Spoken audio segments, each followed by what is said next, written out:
I partnered with my uncle in a seafood wholesale business, and in just 1 year, we made a net profit of 2.85 million yuan.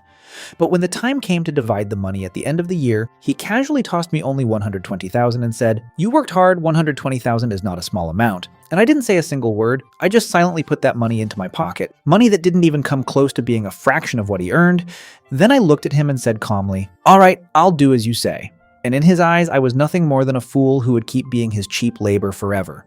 Completely unaware that with that very money, I went ahead and rented the large cold storage facility right across from his stall, and when I saw his face turn pale instantly as I pulled down the shutter, I told him, "Uncle, from now on, we each go our own way." And I later heard that night he stayed at the stall until dawn, constantly hitting the calculator, muttering, "The annual figure was 2.85 million. A year has 365 days. We both worked shifts, staying up countless nights watching the seafood pools without rest.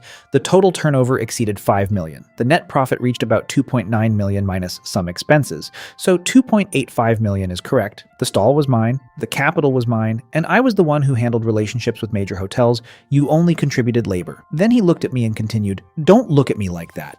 If I hired someone outside, 10,000 a month would be the limit, and I'd still have to cover food, accommodation, and insurance. These 120,000 are your savings. It's not a small amount, not to mention wear and tear, depreciation, and payment management. Everything passed through my hands. Just repairing those old refrigeration machines cost me over 30,000 this year." And yes, he was right. The stall and capital were his, but out of those 2.73 million, how much came from my sweat and sleepless nights, from nearly ruining my eyes watching over those tanks? He never calculated that. And in the end, I just said again, "Fine, I'll do as you say," while he waved it off and added, "Don't overthink it. On the first day of the new year, a batch of premium lobsters will arrive at the port at a good price. Go early to the dock." But I didn't go home that night. I carried those 120,000 yuan with me, afraid my mother would ask how much I made this year working with my uncle and how we split the profits. I had no way to explain it. 328 yuan a day. That's what it came down to. And I couldn't forget how at the start of our partnership he told me, "We're family, we'll split the profits equally. Wherever I eat, you'll eat." Before the new year, he promised equal shares. After the new year, he said I only contributed labor. I stared at that number for a long time and thought, is this really all my effort is worth? And then I remembered his words. The stall was his, so I would get my own. I immediately contacted the leasing supervisor at the market about the 500 square meter cold storage across from his place, and the rent plus deposit came to exactly 120,000. I already knew all the small downstream clients very well. I could sign the contract within 3 days and open before the new year, but I didn't wait that long. That very night, I placed the money on the supervisor's table, signed the contract, and when I held the keys to the cold storage in my hand, I knew my fate was no longer controlled by anyone else. Then at 4 a.m. on the first day of the new year, with the freezing wind cutting through the dock, I arrived 2 hours earlier than usual, and when the captain docked his ship, I walked straight up to him and said, "Old Zan, I want this entire batch of lobsters. I'll pay cash immediately." And the captain froze, then said, "Didn't your uncle inform you?" But I had already pulled out a stack of cash and said, "I'm working for myself now. I'll offer 5% more. I'll handle inspection and loading. You won't have to wait a single minute." He looked at me in silence for a few seconds, and by the time my uncle arrived at the dock for that premium batch of lobsters, everything had already been loaded into my refrigerated truck. He stood there on the empty dock, his face pale, and said, "What does this mean?" And as I shut the truck door, I looked at him and said, "Uncle, didn't you say it yourself? Everyone depends on their own ability. Happy New Year." I wanted to start fresh, and as the engine started and I drove away, I watched in the rearview mirror as his figure grew smaller and smaller. And in that moment, I knew that between him and me, everything was finally settled. I took the lobsters back to my cold storage and spent the entire night sorting them. The quality was excellent. Each one weighed over 750 grams, and their claws were full. And once I finished, I sent a message to the group of retail clients in the market. In less than half an hour, more than 10 people gathered in front of my cold storage, all of them contacts I had carefully built over the past year, people I had helped when they were struggling, and I remembered every single favor clearly. So after they inspected the goods, the retailers began placing their orders, and I sold everything at the market price without any markup or hoarding, and within just 2 hours, the entire batch of lobsters was completely sold out. I made a net profit of 43,000 and recovered my initial investment in one go. And just like that, my cold storage, Aquatic, officially began operating. But at 10 in the morning, I received a call from my uncle, and I didn't answer. And soon after, rumors started spreading across the market that I had fallen out with my uncle and opened my own stall, and then came his threat. Anyone who dared to do business with me should forget about ever getting goods from him again. People whispered, saying that offending my uncle meant I wouldn't survive in this market, and by noon, the retailers started calling me one after another to cancel their orders, all speaking in hurried tones, saying they had problems at home and wouldn't be buying goods for the time being. But I understood exactly what was happening, so I didn't argue or question anything. I simply refunded all their deposits in full, and at 3 in the afternoon, my uncle showed up with several old stall owners from the market and blocked the entrance to my cold storage, pointing at me and calling me ungrateful, saying that he was the one who brought me out of the countryside, that he taught me business step by step, and that this was how I repaid him. And soon a crowd gathered around us, everyone eager to watch the drama unfold. But I didn't argue with him about the 120,000 yuan. I just calmly asked him what he wanted, and for a moment he was speechless. But then he threw out another threat, saying that the ship captains and major clients in the market would never dare to deal with me and that I should just wait to shut down. Then he turned around and left. The other stall owners followed him, and the crowd slowly dispersed, though the whispers never stopped. And I stood there in front of my cold storage watching their backs without any change in expression. Because after a year of fighting in this market, I knew better than anyone which ships docked and when, and which retailers needed what kind of goods. My uncle thought he controlled my entire life. But he didn't understand that real relationships are built through effort, not maintained through threats. So that night I hung up my sign, Wholesale Aquatic Products, Yiji, the 5 bold characters facing directly toward my uncle's stall, shining under the nightlights, and I also posted a notice at the entrance of the market hiring a worker, offering a salary of $12,000 a month with food, accommodation, and social insurance included, plus year-end bonuses for good performance. And the very next morning, a young man named Xiaolin came to apply. He had just left his hometown to find work, and when I looked into his eyes, I saw the same determination I once had years ago. I noticed his hands were full of calluses, the kind of hands that could endure hard labor, so I hired him on the spot and told him to start that very afternoon. And after he left, I stayed inside the cold storage checking inventory, listening to the constant hum of the refrigeration machines as the temperature held steady at -5 degrees. Then I glanced over at my uncle's stall across the way, brightly lit and crowded with people coming and going. It looked like a thriving business, but I knew that without me, those old refrigeration machines wouldn't last long. Last summer, when the heat was unbearable, all he knew was bookkeeping and handling relationships. He had no idea how to maintain the equipment, so I took out my phone and opened my contact list, where I had saved the numbers of more than a dozen ship captains from different ports, all connections I built over the past year. My uncle thought cutting off local supply would suffocate me, but he didn't realize how big this world really is, that there isn't just one dock. And as night fell outside, I pulled down the metal shutter of my cold storage and locked it, because at 3 a.m. the next morning I had to drive 200 kilometers to Nangan Port, where a captain had promised to reserve a batch of fresh frozen fish for me. And on the 3rd day after opening, my mother came, standing quietly in front of the cold storage holding a thermos. And I noticed that her hair had turned whiter than it was during the new year. I was checking the inventory with Xiaolin when I suddenly saw my mother standing there, and he almost dropped the accounting book in shock, but she didn't say a word. She just quietly placed the thermos on the table. And when I opened it, inside was the pork rib soup I loved the most.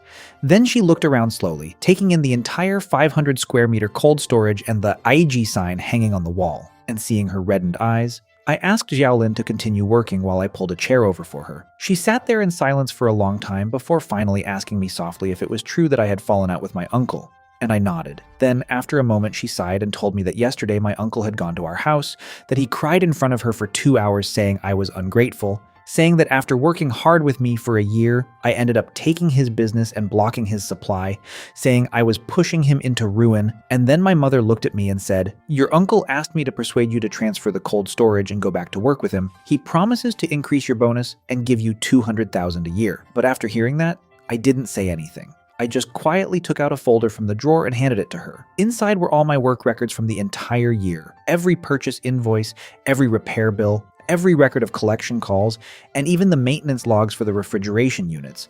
And I had marked the key points in red pen, like last July when unit number 3 had a compressor failure, and I spent 36 consecutive hours repairing it while my uncle was playing mahjong in an air-conditioned room, or in September when a restaurant owed us 150,000 and I ran around for half a month just to collect it while my uncle said it was simply my duty, and in November when the goods arrived at 2 a.m. and I alone unloaded 3 tons of seafood, injuring my back for an entire month while my uncle only showed up the next day to settle the accounts. And as my mother flipped through those receipts, her hands began to tremble. And I told her that out of the 365 days in a year, even though we worked in shifts, in reality I did 80% of the work with a total turnover of more than 5 million, and a net profit of $2,850,000, yet my uncle gave me only $120,000, saying I had only contributed labor, and at that moment, tears fell from my mother's eyes. She closed the folder, stood up, and without saying anything turned and left, and I knew exactly where she was going. And sure enough, at 4 in the afternoon, shouting erupted in the market.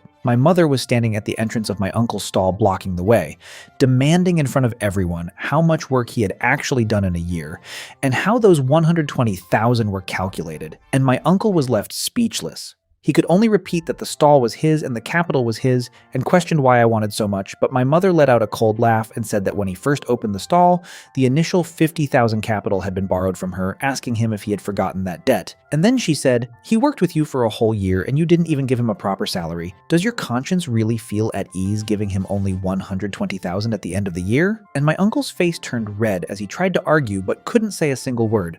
And in the end, my mother turned and left. And when she passed by the entrance of my cold storage, she stopped, looked at me, and in her eyes there was no blame, only pain and acceptance, and she said just 4 words, "Do it well." And that night, Xiaolin followed me, learning how to sort, how to break down, and how to judge the freshness of seafood. He studied seriously, taking notes and asking questions, and as I watched him, I saw myself from a year ago.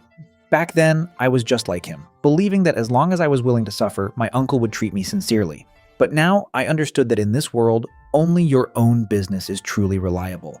And at 11 that night, my uncle's stall across from me was still lit, and through the glass I saw him sitting there alone staring at his account book, while the refrigerator beside him made strange noises and the temperature display flickered unstably. But I simply looked away and closed the door of my storage. Because tomorrow there was an urgent order and I couldn't afford to fail. Yet on the 5th day after opening, my supply was suddenly cut off. At 4 in the morning I went to the dock as usual to pick up goods, but although old John's ship had already docked, when he saw me he shook his head and said, "I'm sorry, today's goods have all been reserved by your uncle. He's offering a price 20% higher than the market." And at that moment I just stood there frozen. I turned around and went to look for other captains, but no matter who I asked, the answer was exactly the same. My uncle had already allied with the market and the major stalls, buying up all the local supply at a price 20% higher than the market, and I stood there alone on the empty dock, watching one seafood boat after another leave while the cigarette in my hand burned down to the very end. Then I returned to the warehouse where Xiaolin was already waiting for me, and the moment he saw me come back empty-handed, worry filled his face. But I didn't say much, I just told him to go rest, and then I sat alone in the office flipping through my contact list, thinking that if the local supply was blocked, then I would go outside, and suddenly I remembered that 2 months ago when I was transporting goods at the new southern dock, I had met a captain named Chen. Back then, his shipment hadn't sold well. The quality looked good, but the size was small and none of the local wholesalers wanted it. So I helped him analyze the market and suggested lowering the price for retail, and within 3 days he cleared all his inventory, and before leaving he told me, "If you ever need anything, don't hesitate to ask." So I immediately called old Chen. The phone rang for a long time before he finally picked up, his voice still sleepy, and I got straight to the point, asking if he had any goods recently because I wanted all of it and would pay cash on the spot. He fell silent for a few seconds and then asked if something had happened, and I didn't hide anything. I told him everything about my uncle blocking me, and after listening he cursed angrily and said that kind of behavior was shameless, then told me to wait for his news, and after hanging up, dawn had already arrived. But I didn't go back to sleep. Instead, I got in my car and drove straight to the southern dock, 3 hours without stopping, until I finally arrived at 10 in the morning, and old Chen was already there waiting for me beside a transport truck,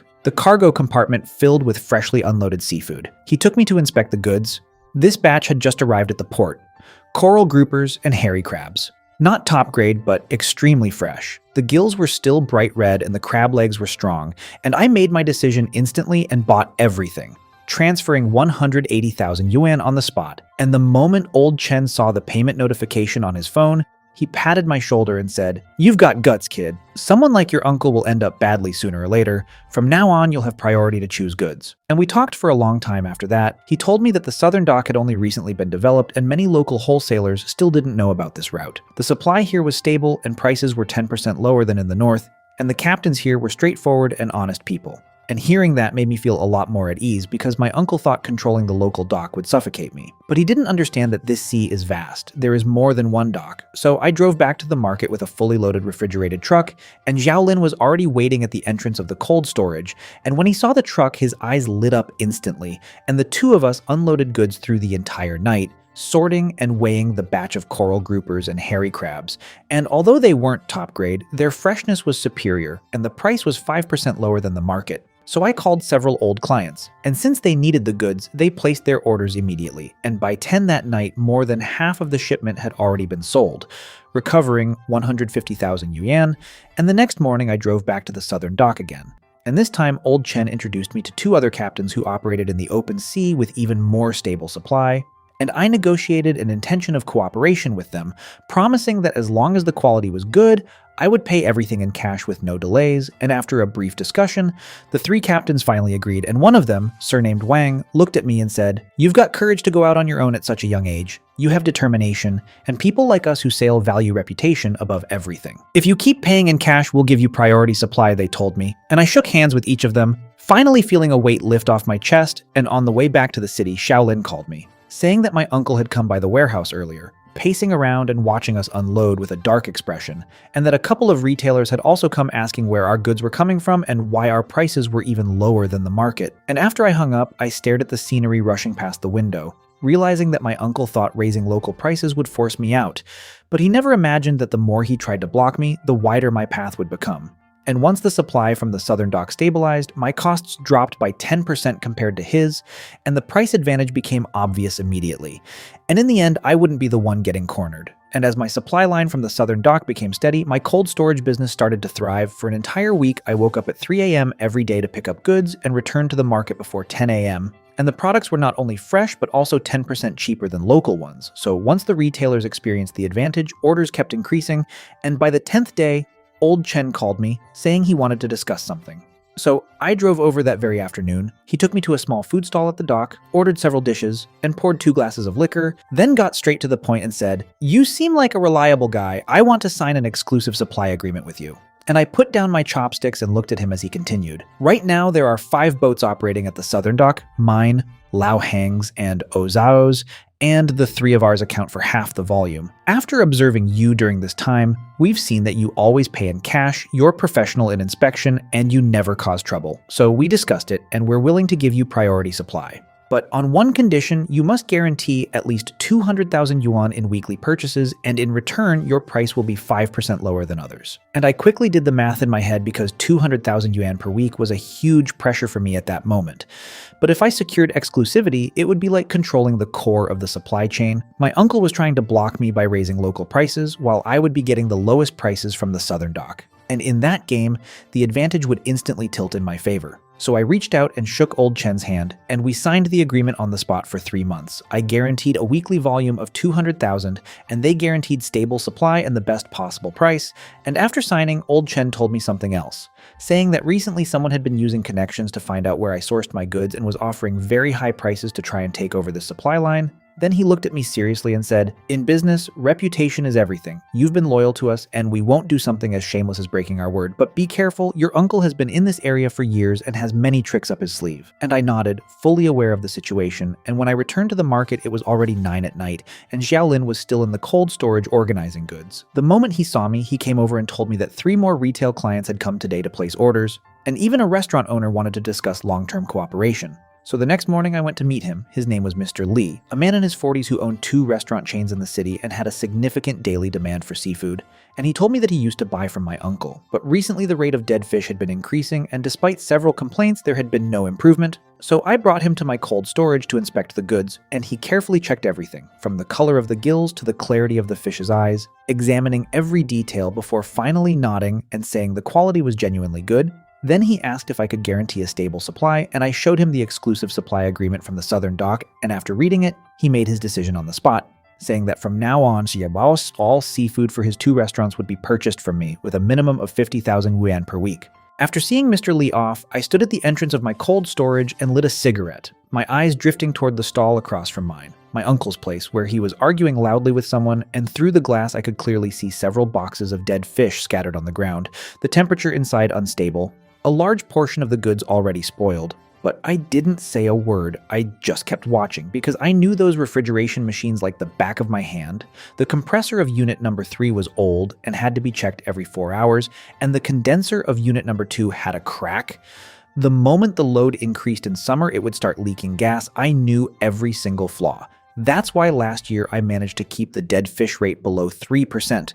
But my uncle never understood any of this. All he knew was bookkeeping and leveraging connections. He had no idea about the quirks of these machines, and without me, his operation was like a machine missing its core parts. It looked like it was still running, but in reality, it had already begun to collapse. And that very night, for the first time, the daily cash flow of my cold storage exceeded 100,000.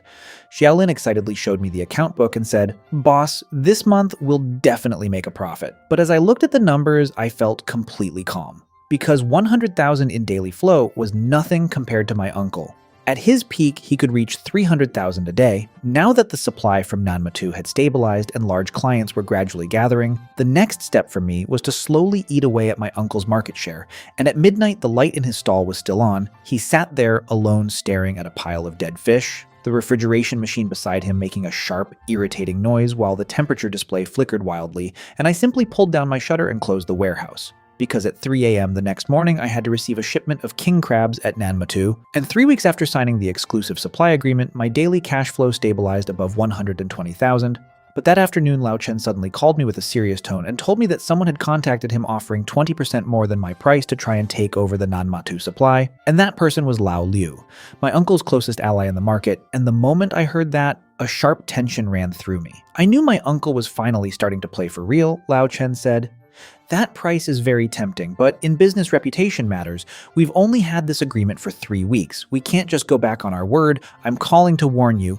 This time your uncle is serious. And after thanking him, I drove to Manhwa 2 that very night. All 3 captains were there, so I invited them to dinner. And during the meal, I didn't mention the price war at all. We just talked about how hard life at sea was and how the market had been lately. Then Captain Wan mentioned that his son would be entering university next year, but he was still short on tuition. And right then I told him, "Brother Wan, I'll cover the tuition. Treat it as an advance payment for future goods.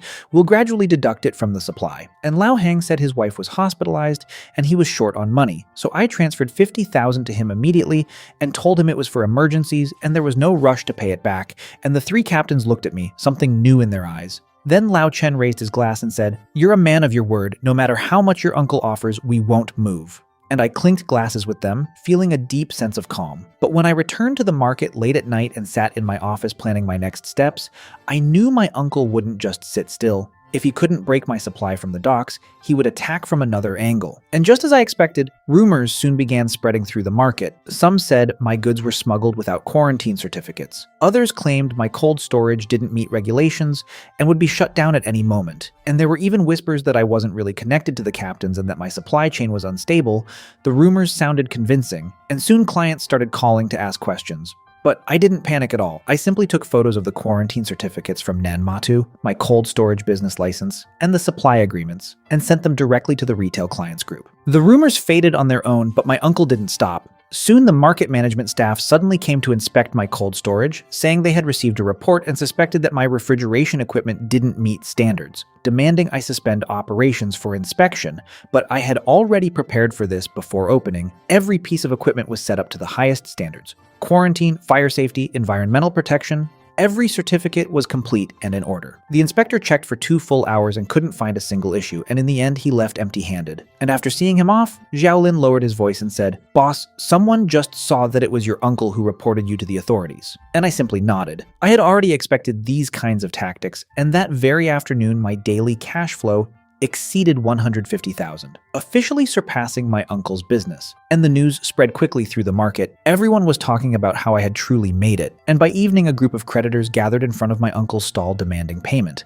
Because during this time, in order to block my supply, my uncle had been hoarding goods at high prices at the local dock and teaming up with other stalls to raise costs. His cash flow had begun to tighten. The fish mortality rate remained high and he lost many customers. His situation was getting worse by the day, and Xiaolin told me, "Your uncle's refrigeration unit number 3 broke down again today. An entire box of king crabs died. That's at least an 80,000 loss." And I knew that machine all too well. Last summer when it first failed, I stayed awake for 36 straight hours to fix it. I knew every part, every quirk. But now it was no longer my responsibility. And as night fell, Mr. Lee called me again, saying his friend also wanted to purchase goods from me, another restaurant chain owner in the city with weekly orders of at least 70,000, and I agreed to visit him the next day. And after hanging up, I stood in front of my cold storage, the lights of my uncle's stall across the way still on, and through the glass I could see him sitting there alone with a pile of bills in front of him. His hair seemed grayer, his whole figure strangely worn down, but But I looked away and closed my door because tomorrow a batch of wild yellow croakers would arrive and the client had already reserved 200,000 worth, and gradually whispers began spreading in the market, saying my uncle's stall wouldn't last much longer. His old refrigeration machines kept failing, the fish mortality rate had risen to 15%, and many of his regular customers had already switched over to me, and after Xiaolin finished organizing the last batch, he said excitedly, "Boss, we made a net profit of 500,000 this month." And I looked at the numbers calmly, because even though 500,000 was nothing compared to my uncle's golden days, for me it was the first fortune that truly belonged to me. And late at night, I closed the warehouse and prepared to rest. But as I passed by my uncle's stall, I saw he was still there, trying to repair unit number 3 himself, his movements clumsy, clearly not understanding the circuits or parts at all. I stood there watching for a moment, then turned around and walked away. And after my daily cash flow stabilized at 150,000, my uncle launched a price war. The next morning, news spread quickly through the market that all seafood at his stall was being sold at a 20% discount, practically at a loss. And many retailers rushed over as soon as they heard. Xiaolin came to me and asked, "Boss, should we lower our prices too?" But I shook my head because I knew exactly what my uncle was trying to do. He wanted to crush me through a price war, forcing me either to lower prices and lose money or watch my customers leave. But he got one thing wrong. My costs were already 10% lower than his and my supply was more stable.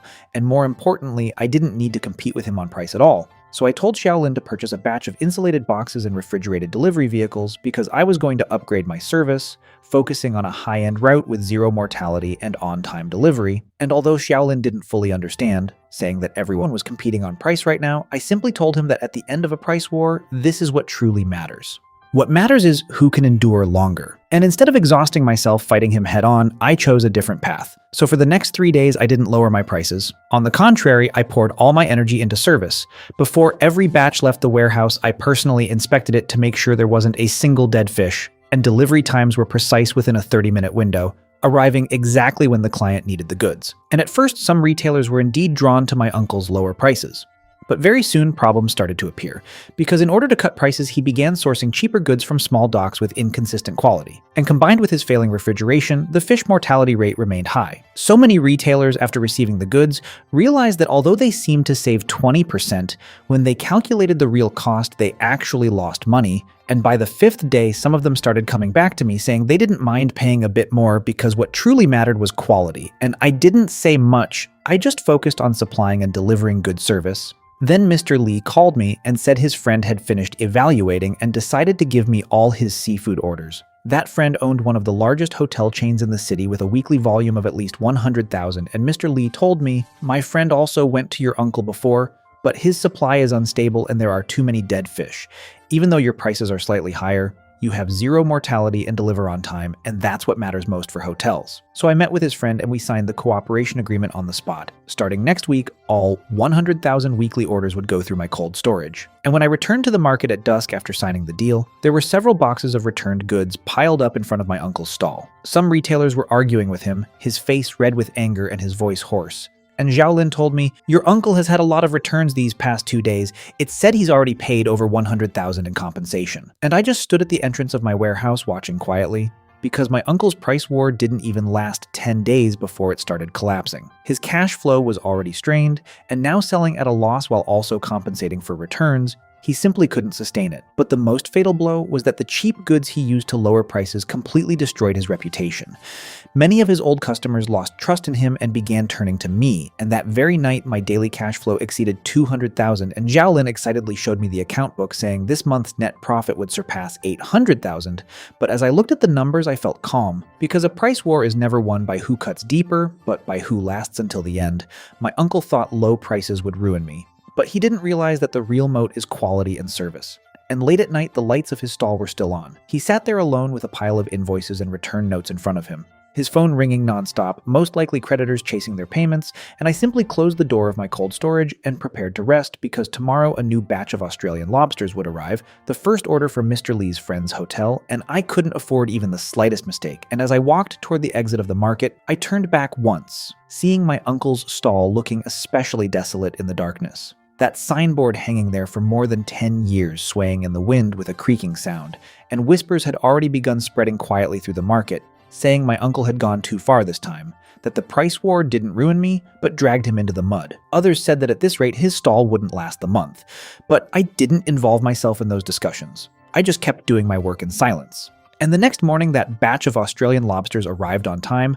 I personally inspected, sorted, and distributed everything, delivering a flawless service. And when Mr. Lee's friend received the goods, he immediately increased his order by 50% on the spot. And at that moment, I knew he had already lost this price war. 3 days after the price war ended, something big happened in the market. The largest buyer in the city, Mr. Jean from the Grand Jindan Hotel, was preparing for his son's wedding banquet, 300 tables in total, and the seafood demand was enormous. Whoever secured this order would practically lock in their position in the market. And for over 20 years, that hotel had always been the top choice for high-end banquets, and all this time their seafood had always been supplied by my uncle. They had a very close relationship. So for this event, my uncle went all in, pouring almost all his capital into sourcing goods from multiple docks, hoping to use this opportunity to make a comeback. But on Friday afternoon, sudden news spread across the market that something had gone wrong at the Grand Jindan Hotel. Xiaolin came running and said, "There's been a huge issue with the seafood your uncle supplied. Half of the king crabs are dead and the Australian lobsters are no longer fresh.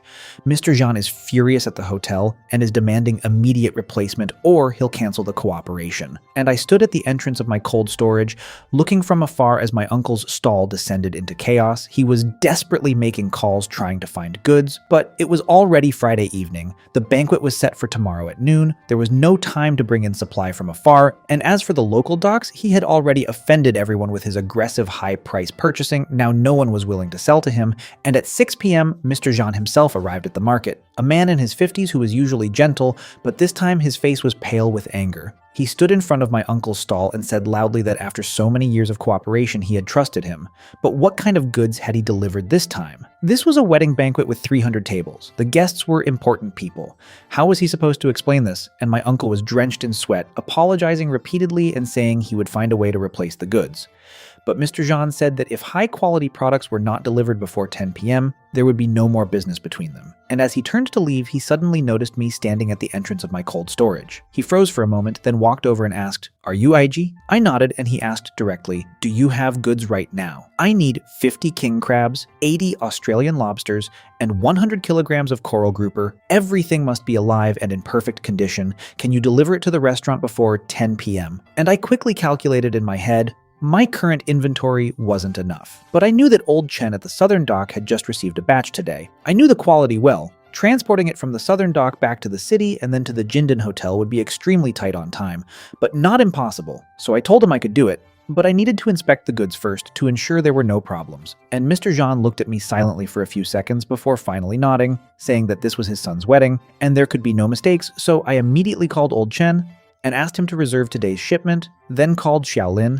We loaded the refrigerated truck and rushed straight to the southern dock, and when we arrived, it was already 7:30 p.m. Old Chen had everything ready. I inspected every single item carefully to make sure they were all full of vitality. And after confirming the quality, we loaded everything immediately and rushed back, reaching the market at 9 p.m. Xiaolin and I worked without a second of carelessness, sorting everything with precision, and by 9:40 the goods were loaded again.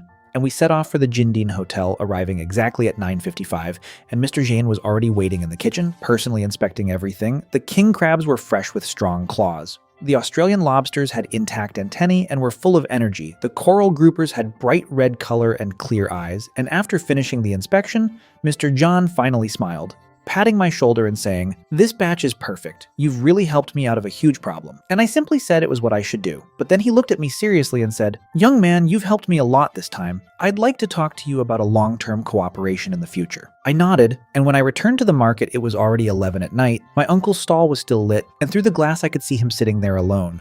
Those dead king crabs and lobsters laid out in front of him. His phone resting on the table with a dark screen, probably because Mr. Jean was no longer answering his calls. And Xiaolin quietly said, "Boss, your uncle is finished. The Jindan Hotel is the biggest client in the city. Losing it means he has almost no chance of recovering." But I didn't respond. I just closed the door of my cold storage, because the next day I still had to go to the restaurant to make sure the wedding went smoothly. And on Saturday, the day of the wedding, I arrived at the Jindan Hotel early in the morning. The kitchen was already in full chaos, everyone rushing around, and I personally supervised the preparation of every seafood dish. The king crabs came out perfectly. The Australian lobster sashimi was fresh and delicious, and the steamed coral grouper was tender. And throughout it all, Mr. Jean stood in the hall greeting guests while constantly glancing toward the kitchen with a satisfied smile.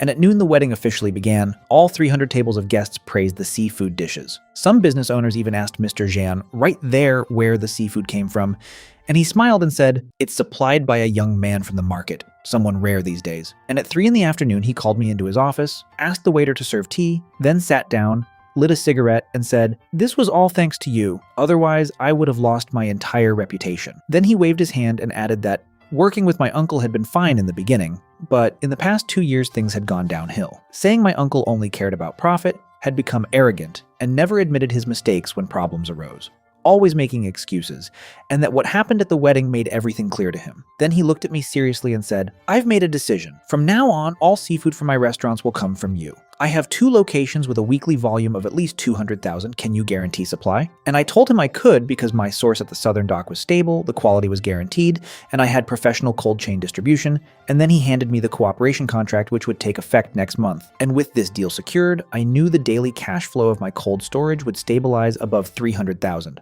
Completely surpassing the peak my uncle once had. And on my way back, I received several calls from restaurant owners who had attended the wedding banquet, asking if I could supply them as well. So I noted down their contacts one by one and arranged meetings, and soon rumors spread across the market that I had secured the Jinden Hotel contract and that my business was about to take off. And that evening at 8, standing in front of my warehouse, I looked across at my uncle's stall again. The lights were still on, but the place felt empty. He was sitting there alone with a stack of invoices, constantly tapping on his calculator, and Zhao Lin came over and whispered, "Boss, I heard your uncle went to beg Mr. Zhang today, but he wasn't even allowed inside. And people are saying that all the seafood he prepared for the banquet is now stuck with him.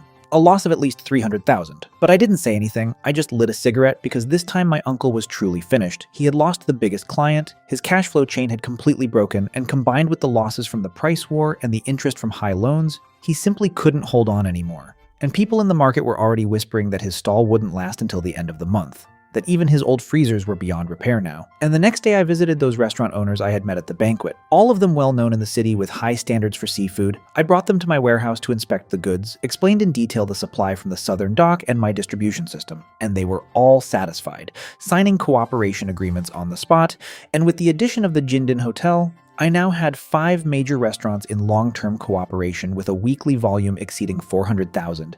And Zhao Lin said excitedly, "Boss, now we've truly taken off." I looked at the contract in my hands and felt an overwhelming calm.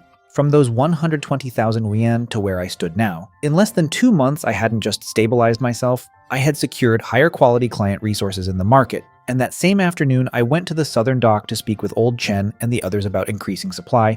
And he told me there was no problem, that they already had 2 more boats ready to allocate to ensure stability. And when I returned to the market, it was already getting dark, and I saw my uncle's stall surrounded by a group of creditors shouting for payment. He stood there with messy hair and a pale face, looking like he had aged 10 years overnight. And Zhao Lin told me, "Boss, I heard your uncle went to the bank today to ask for a loan, but it was rejected. His accumulated debts have already exceeded 1 million. There's no way he can repay it." But I didn't respond. I simply went back into my warehouse to continue working because tomorrow there was another order to close and I couldn't afford delays. And after securing the Jinden Hotel contract, my daily cash flow stabilized above 300,000.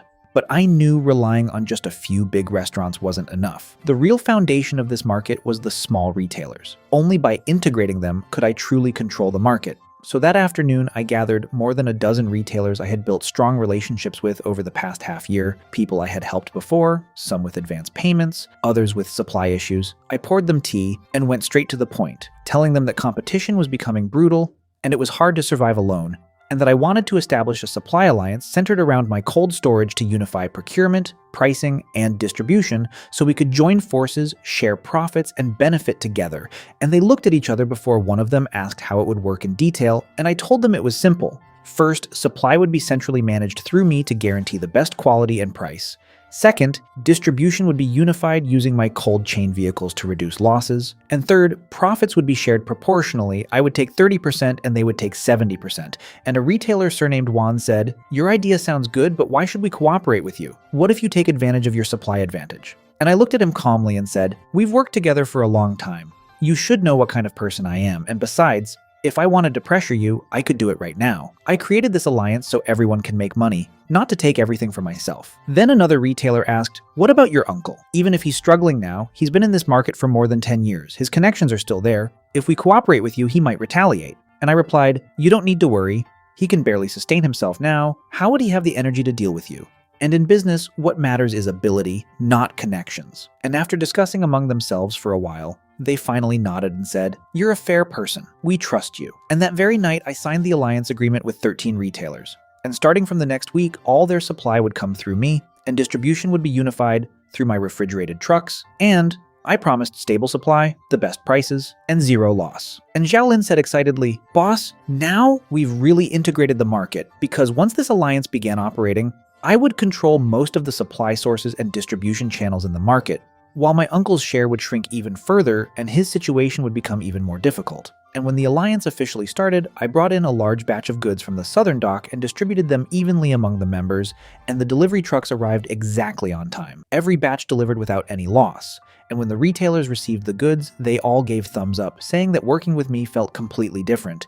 And soon word spread throughout the market that I had formed a supply alliance, that more than a dozen retailers had joined, supporting each other, and that the business was growing stronger by the day. When the news spread, my uncle's face looked even worse. His market share had already been crushed by my moves, and now with my integration of the retailers, he lost all competitiveness. I even heard someone beside him say, "Now that we work with AI, the supply is stable and the prices are fair, why would we ever go back to you?" And I didn't say anything. I just kept handling my own business. That same afternoon, old Chen called me and said that 2 more boats had arrived at the southern dock, making the supply even more abundant, and asked if I could increase my purchasing volume because they had too much stock and needed stable outlets, and I told him there was no problem, because now with the alliance my sales channels were fully open and I could absorb any amount of goods. And after hanging up, I stood at the entrance of my cold storage, watching my uncle arguing loudly with a creditor, the man pointing at his face and shouting that if he borrowed money he should pay it back and stop making excuses, while my uncle, red-faced, kept trying to explain, begging for a few more days and swearing he would find a way to repay it. But the creditor refused to listen and directly threatened him, saying if he didn't pay within the week, he would take him to court. And Xiaolin came over and whispered, "Boss, I heard your uncle's debt has already exceeded 1.5 million yuan. Even if he mortgages his stall, it won't be enough. He's really at a dead end now." And I just stood there at the door, looking over the entire market, brightly lit and bustling with people coming and going, while my uncle's stall looked strangely deserted in comparison. And Xiaolin added, "Boss, everyone in the market is saying you're the real boss now. Your uncle's era is over." But I didn't reply. I simply closed the door of my cold storage because tomorrow another batch of king crabs was arriving, and the alliance members had already reserved orders worth 500,000 yuan. This market was already mine. And over the next 2 weeks, the alliance operated smoothly. My daily cash flow stabilized above 400,000 yuan, and my market share had reached 60%. But that afternoon, while I was checking inventory, old Chen suddenly called with urgency in his voice, saying the meteorological station had issued a typhoon warning. A super typhoon would make landfall in 3 days, and all boats at sea had to return to port for shelter, which meant at least a week without fresh seafood supply in the market. And the moment I heard that, my heart tightened. I immediately asked if they could still unload goods, and he said today was the last day. Starting tomorrow, all boats would be recalled, and that he still had one last batch left and asked if I wanted it, and I said I'd take everything and would come immediately. So after hanging up, I called Xiaolin and we drove straight to the southern dock in the refrigerated truck, and as I drove, I calculated that once the typhoon hit, the market would run out of supply, and seafood prices would skyrocket, and if I could stockpile enough goods in advance, not only could I guarantee supply for my alliance members, but I could also stabilize the entire market. And when I arrived at the southern dock at dusk, old Chen and his crew were unloading goods urgently. The dock was crowded with activity, and I made the decision on the spot to buy everything, transferring 300,000 yuan immediately, and old Chen told me, "This typhoon is going to be strong. Make sure you prepare well." And I nodded, saying I had it under control. Then we transported all the goods back to the market overnight, finishing at 11 p.m., and Xiaolin and I immediately started sorting, packaging, and storing everything, and I carefully checked the backup generator of the cold storage to make sure there would be no power outages during the storm. And the next morning, rumors about the typhoon spread throughout the market. Many stall owners rushed to stockpile goods, but most of the boats had already returned to port, and it was simply impossible for them to buy anything. Xiaolin said, "Boss, everyone in the market is desperate for goods and prices have already gone up by 30%. And I replied calmly, "Don't worry, first we secure supply for the alliance members, then we'll deal with any surplus." So I gathered all the alliance members for a meeting and told them that the typhoon was approaching and the market would be without supply for at least a week. But I had already stocked enough in advance to ensure their supply wouldn't be affected and prices would remain stable. And several small retailers let out sighs of relief saying, "You really have foresight, otherwise we would have all had to shut down." And after the meeting, other stall owners came to me trying to buy goods at high prices, but I refused them all, making it clear that my priority was the alliance. And later that afternoon, I heard that my uncle was also hoarding goods. Xiaolin told me that he had taken out high-interest loans and bought a huge batch from small ports at inflated prices, hoping to make a fortune during the typhoon and recover. And when I heard that, my heart sank, because he was cornered and betting everything on one move. But his old refrigeration machines would never be able to handle that level of load. And if anything went wrong, the losses would be devastating. So at dusk, I went over to take a look at his stall, and there he was directing workers to move goods into the cold storage, wearing a rare smile, while his refrigeration units ran at full power, roaring loudly, and I stood there watching those old machines with a sense of impending disaster. And Xiaolin whispered beside me, "Boss, your uncle must have at least 500,000 worth of goods stocked. Can those old machines really handle it?" And I just shook my head without saying anything. Then, that night, I returned and checked every piece of equipment in my own cold storage again. The refrigeration units were running smoothly, the temperature held steady at -5 degrees, the backup generator was fully tested and ready, and I even prepared several smaller generators just in case.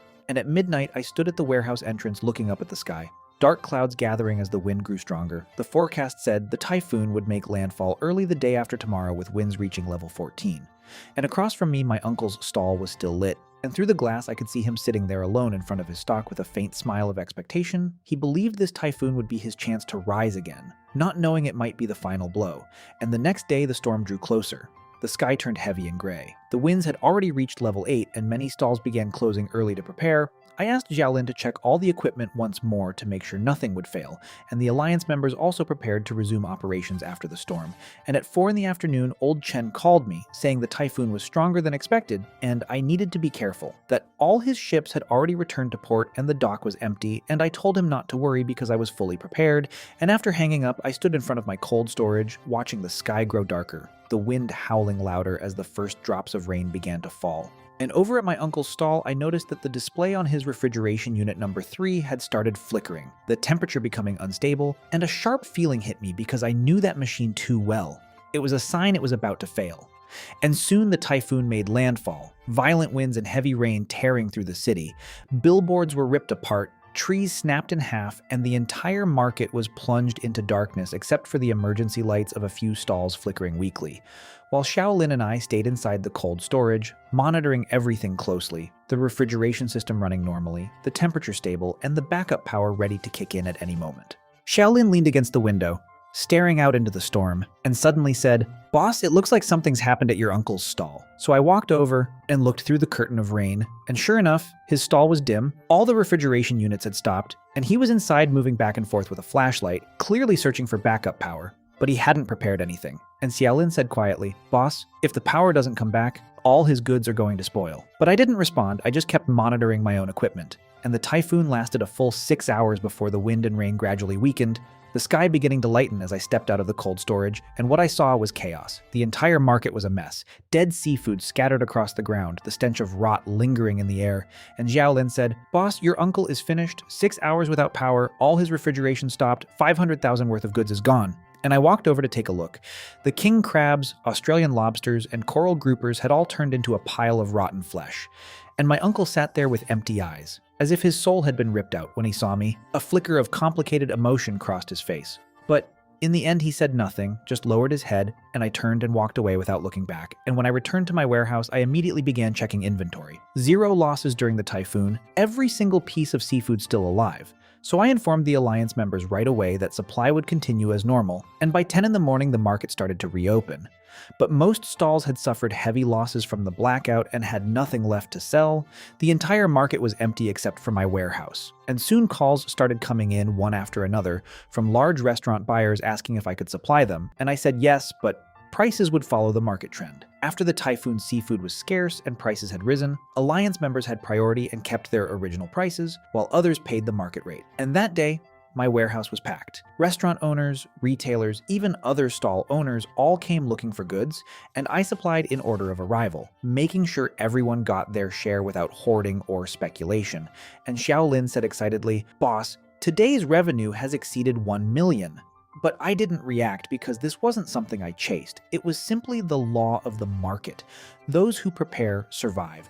Those who don't are eliminated, and at 3 in the afternoon, several creditors showed up at my uncle's stall, and when they saw the pile of rotten seafood, their faces turned pale. One of them pointed at my uncle and shouted, "Old Lay, how are you going to repay the money you borrowed? What is all this garbage worth?" And my uncle stood there with his head down, repeating over and over that they should give him more time, that he would find a way to repay them, but they didn't listen and directly threatened him, saying that if he didn't pay within 3 days, they would take him to court and seize his stall.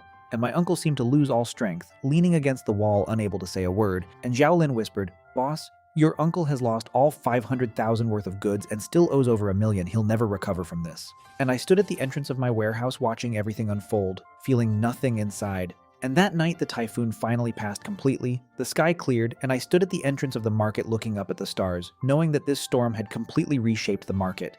And across from me, my uncle's stall was still lit. He sat there alone in front of that pile of rotten seafood, unmoving, his refrigeration machines completely ruined, their screens dark and beyond repair, and people in the market had already started whispering that he was finished, that he had gambled everything before the typhoon, taking high-interest loans to stockpile goods, only to lose it all overnight.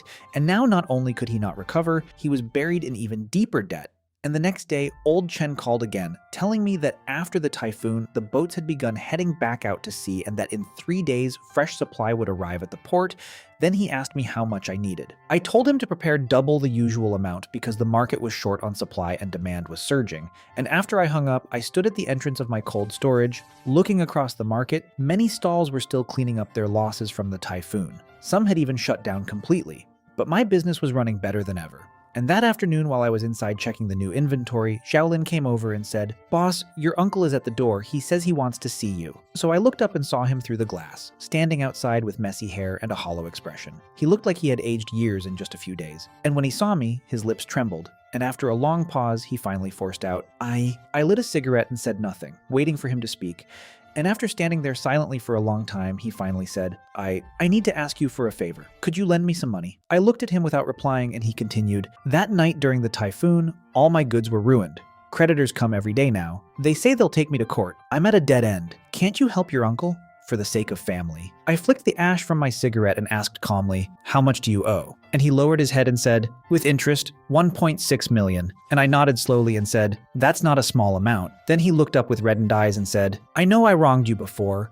What happened with the 120,000 was my mistake, but now your business is so big, 1.6 million means nothing to you. Just lend it to me. I promise I'll pay you back." And I stared at him and asked, "And how exactly are you going to repay it?" And he froze for a moment before saying, "I still have my stall, even if it's not worth much now. The location is still good. Once I recover, I'll return the principal with interest." And I couldn't help but smile slightly as I said, "Uncle, do you really think you can recover?" And he fell silent, his face flushed with shame, so I continued. "Before the typhoon, the weather station issued warnings. Everyone knew to prepare backup generators, but you didn't prepare anything.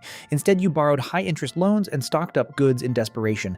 That was your own decision, your own lesson. And now that everything has gone wrong, you come to me asking for money on what basis?" And he said weakly, "We're family." And I replied, "Family? When you divided the profits, did you treat me like family? I worked for you every single day of the year, and you gave me 120,000 saying I was just cheap labor, and now that you're in trouble, you suddenly remember we're family?"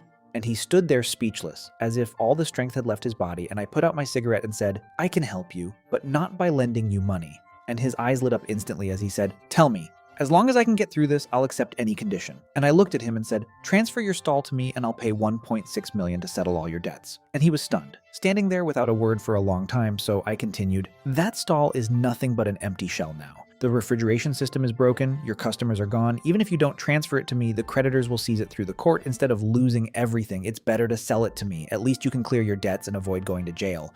And his face turned pale, his lips trembling as he said, "That stall is the result of 10 years of my effort." And I replied calmly, "Effort doesn't repay debt. Right now you only have 2 choices: transfer it to me, settle your debts and start over, or wait to be sued, have your stall seized and possibly end up in jail. The choice is yours." And he stood there frozen, looking at me with resentment in his eyes.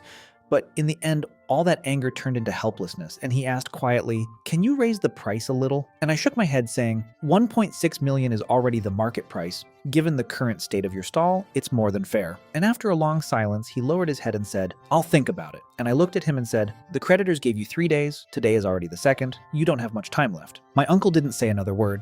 He just turned around and left, his back hunched and his steps slow as if he had aged 10 years overnight. And that same night I heard that the creditors had returned to his stall, this time bringing several men with them, taking goods directly from the shop and saying that if he didn't pay by tomorrow, they would take him to court. and my uncle could only stand there at the door, watching as everything was carried away, unable to say a single word. And the next morning he came back to me again, this time holding a document in his hand, the property certificate of the stall. He stood in front of me silently for a long time before finally handing it over and saying, I agree. And I took the document, looked at it, and said calmly, "We'll go to the notary this afternoon to complete the transfer." And he nodded, turning to leave, but just as he reached the door, he stopped, looked back at me, and said softly, "You've won." And I didn't reply. I just watched him walk away. And that very afternoon, I completed all the procedures and immediately began the renovation, tearing down the old stall to expand my cold storage, standing at the entrance, and looking at what would soon fully belong to me. That signboard that had hung there for more than 10 years, still swaying slightly. But soon it would be replaced by IG Food, and the day after signing the transfer agreement, I hired a professional team and began construction, merging my uncle's old stall with my cold storage, breaking down the dividing wall and instantly doubling the space. I ordered 6 brand new imported refrigeration units equipped with the most advanced temperature control systems and backup power supplies, and expanded my delivery fleet to 5 trucks so I could serve more clients. And during the renovation, the market was full of whispers. Some people said I was ruthless, that I wouldn't even spare my own uncle, while others said that if my uncle had treated me better back then, he wouldn't have ended up like this. But I ignored all of it and focused only on the progress of the work. And a week later, the new facility was complete. A massive 1,000 square meter space, 6 new refrigeration units lined up perfectly, delivery trucks parked outside, and the sign, IG Seafood Distribution, shining brightly under the sun. And on the opening day, I didn't hold any ceremony. I simply informed the Alliance members and a few key clients. But that the news still spread quickly. Almost the entire market came to take a look. Mr. Jean arrived with several restaurant owners to congratulate me, looking around at the scale of the business before giving a thumbs up and saying, "In just a few months, you've managed to integrate the market like this. It's incredible." And the Alliance members also came, all 13 retailers standing in front of the new facility with smiles on their faces, saying that working with me had earned them more in these 2 months than the entire previous year. And I told them, if we keep working hard together, the future will only get better. And on that very day, the daily transaction volume exceeded 1.5 million, with orders coming non-stop from morning till night, 5 delivery trucks moving back and forth without pause, and every client receiving their goods on time. And Xiaolin excitedly showed me the account book, saying, "Boss, at this rate we'll exceed 3 million in net profit this month." And I nodded, because 3 million had been the total net profit my uncle and I made in an entire year before, and now achieving it in a single month was certain. And I stood in front of the facility looking out over the entire market, the place where my uncle's stall once stood, now completely mine. And that night I gathered all the Alliance members and key staff for a meeting and said, "Starting next month, I'll take 20% and you'll take 80%. And the retailers were stunned. One of them, Juan, said, "Boss, how can that be? You provide the supply, the distribution, and take on all the risks. 20% is too little." And I smiled slightly and replied, "Now that our scale has grown and volume has increased, 20% is not small. If you earn more, you'll have the motivation to keep working with me." And several of them had tears in their eyes as they said, "It's worth working with you." And after the meeting ended, I stood there alone in front of the facility, watching the brightly lit market filled with people coming and going. Everything was bustling, the market alive with movement, and Xiaolin told me that my uncle had come earlier that day, standing at the entrance for a long time, staring at our new facility before leaving without saying a word. He had taken the 1.6 million, paid off all his debts, but in this market, the foundation he had built over 10 years was completely gone. Now he was just an ordinary man, no longer the arrogant stall owner he once was. And late at night, after I closed the doors and prepared to rest, I saw a familiar figure standing at the entrance of the market. It was him, looking at the bright lights inside, staring at the sign with a complicated expression. And I walked over, standing beside him in silence. After a long pause, he looked at me and finally said, "Do a good job," then turned around and left. And in that moment, there was no trace of the man he used to be. And from those 120,000 yuan until now, in less than 3 months, I had completed a full counterattack. The largest stall in the market, the most stable supply chain, the highest quality clients, everything was now in my hands. This market had become mine, and as the year came to an end, it felt like a lifetime had passed since I first started with nothing but that 120,000 after breaking away. And that night I gathered all the employees and Alliance members, setting up more than 10 tables inside the new facility. Xiaolin, Old Chen, Old Han, Old Zhou, and the 13 retailers, everyone who had stood by me, everyone who had fought alongside me, all sat together, and I stood up, raised my glass, and said, "Thank you all for your support this year. Today is the day we distribute the year-end profits, and I keep my word." And Xiaolin was the first to receive her share. I handed her a red envelope with 200,000 inside. Her original salary had been $12,000 a month, and she had worked hard. This was what she deserved, and the 13 retailers also received their shares. According to our agreement, the profits were split 80 to 20. They took the majority, each receiving hundreds of thousands, some even over $1 million, and Xiaolin and the others were so emotional they couldn't even speak at first because when they worked for others before, they struggled the entire year just to earn 100,000. But after only a few months working with me, they had earned more than several previous years combined. And I told them, if you follow me, I won't let you down. Next year we work even harder, and it will be even better. And Old Chen and the other captains also came, and I prepared generous gifts for each of them to thank them for their support throughout the year. Old Chen patted my shoulder and said, "You're a loyal and courageous man. We made the right choice with you." And after several drinks, the atmosphere grew warmer and warmer. Some of the retailers began reminiscing about the past few months, talking about how at the beginning, no one in the market believed in me, thinking that someone as young as me could never defeat my uncle, and yet no one could have imagined that in just a few months, everything would completely reverse. And by the time the banquet ended, it was already very late. I stood in front of the facility, and just then, Xiaolin walked up to me and handed me the account book. She told me that since opening until now, the total cash flow had reached 23 million, and the net profit was 8.5 million. And I took the account book from her hands, flipping through the numbers as memories from last year came rushing back. A whole year working with my uncle, over 5 million in total turnover, 2.85 million in net profit, and I only got 120,000. But this year, working on my own for less than 3 months, my net profit had already tripled what I made the entire previous year. And in that moment, I realized how much I had learned, that rules only matter when they are in your own hands. Back then, the capital was his, the relationships were his, so he made all the decisions. But now the stall is mine, the supply is mine, the clients are mine. I decide everything. And I won't become someone like my uncle who only knew how to exploit me and ended up alone and abandoned. What I need to do is make sure the people who follow me can also make money, because only then can we truly go further together. And Xiaolin told me that my uncle was now working in the kitchen of a small restaurant, going from being a stall owner to an employee. A contrast not many could endure, but it was the result of his own choices. The way he treated me back then is what he reaped now. And at midnight, I closed the doors of the stall, the bells of the new year about to ring as firecrackers began going off across the market, and I stood beneath the sign of my seafood wholesale business looking at this 1,000 square meter facility, at the 6 brand new refrigeration units, at the 5 cold chain delivery trucks parked outside, from 120,000 to 8.5 million, from an exploited worker to the largest supplier in the market. It had taken me less than 3 months, and this year I learned the most important lesson of all, that rules only give you true confidence when they are in your own hands. And just then, Xiaolin walked over and said, "Boss, Happy New Year!" And I smiled and replied, "Happy New Year," as fireworks began blooming in the distant sky, lighting up the entire market in colors, and I stood there at the entrance watching everything with a calm heart, knowing that next year I wanted to go even further, not just control this market, but expand into nearby cities and beyond. But for now, all I wanted was to go home and have New Year's Eve dinner with my mother. So I took out my phone and sent her a message. "Mom, I'll come home tomorrow." And her reply came quickly. "All right, I'll be waiting." And I put my phone away, closed the door of the stall, and drove out of the market, watching in the rearview mirror as the sign of my seafood wholesale business slowly faded into the distance. So yeah, that's how everything changed for me. From being treated like cheap labor to owning the entire market, it all came down to one thing: never letting anyone else control your worth. If you've ever been underestimated, used, or pushed aside, remember this: the moment you take control of your own path, everything starts to change. And trust me, once you rise, there's no going back. If you enjoyed this story, don't forget to like, subscribe, and stay tuned, because the next story might be even crazier. See you in the next one.